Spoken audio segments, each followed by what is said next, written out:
मित्रांनो नमस्कार. आज 5 जून 2026 पर्यावरण दिन. आज श्री बोरबळे सरांच्या वाहनातून श्री कलांत्रे सर आणि मी पंजाब राऊत आम्ही सकाळी 5 वाजता धाड नाका श्री दत्त मंदिर येथे वृक्षवाटिकेतून वृक्ष आणण्यासाठी गेलो. श्री कलांत्रे सर आणि बोरबळे सरांनी गाडीमध्ये 15 वृक्ष ही नियोजित ठिकाणी लावण्यासाठी ठेवली.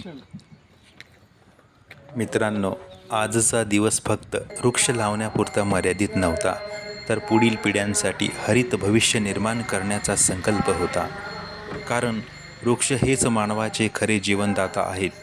आज आपण वृक्षांची सेवा केली नाही तर येणाऱ्या काळात मानवजातीसमोर मोठे पर्यावरणही संकट उभे राहू शकते. त्यामुळे प्रत्येकाने वृक्षारोपणाबरोबरच वृक्ष संवर्धनाची जबाबदारी स्वीकारली पाहिजे.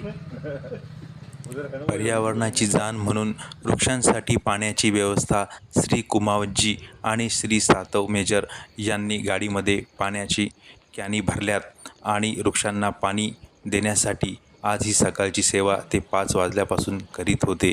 त्यांचं खूप खूप आभार. मित्रांनो, प्रवास चालू झाला.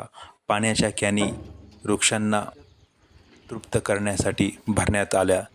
यात श्री कुमावतजी, श्री आकाश महाजन आणि श्री सातव मेजर यांची खूप मदत झाली.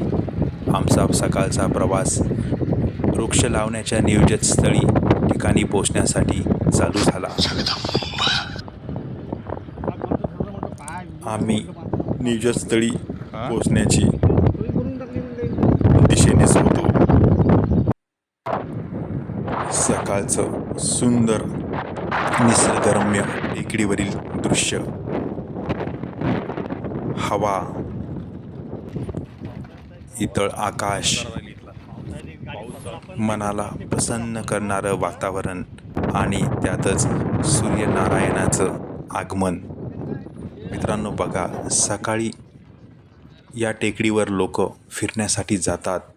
म्हणजेच निसर्गाची सुंदर स्वच्छ हवा ही मानवाला किती आवश्यक आहे. एक निरोगी शरीर जर आपल्याला ठेवायचं असेल तर आपल्याला निसर्गाच्या सानिध्यातच जावं लागेल.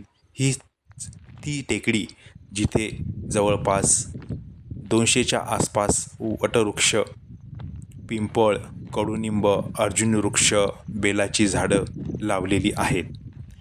मित्रांनो, 5-10 वर्षानंतर ही टेकडी एक ऑक्सिजन पार्क म्हणून ओळखल्या जाईल. सूर्यनारायणाचं दर्शन झालेलं आहे. आमच्या कार्याला आता सूर्यनारायण गती देणार आहे.